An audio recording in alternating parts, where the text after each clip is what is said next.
For further clarity, joining us at the moment, the former president of the Indian Association and currently part of the Sindhi Association of Ghana, Ashok Mohinini. Mr. Mohinini, thank you so much for joining us on NDTV.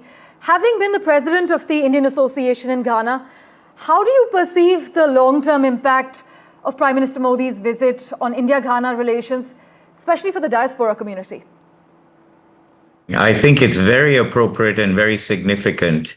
There's been long historic ties with India and Ghana, but with a new government in place since January and a new era, it's the right time to try and cement the old ties. And there is quite a lot of business with India, but there's still the prospects for potential is very great. So I think the timing is very appropriate.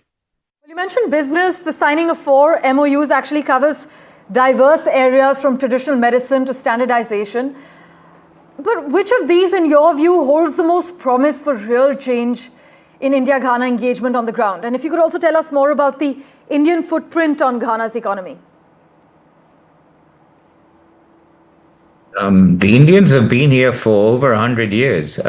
We've been contributing in various aspects, and over time, the diaspora has grown.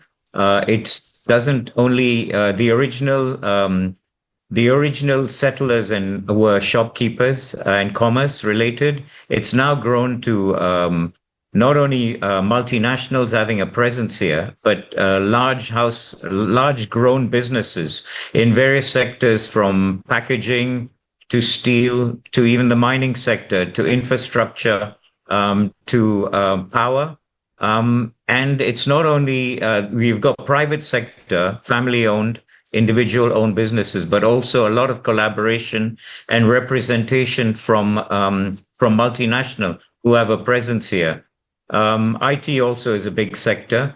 The Indians have played a big part in the growing the economy of Ghana, but I still think there's quite a lot more we can do in many of the aspects, in many fields.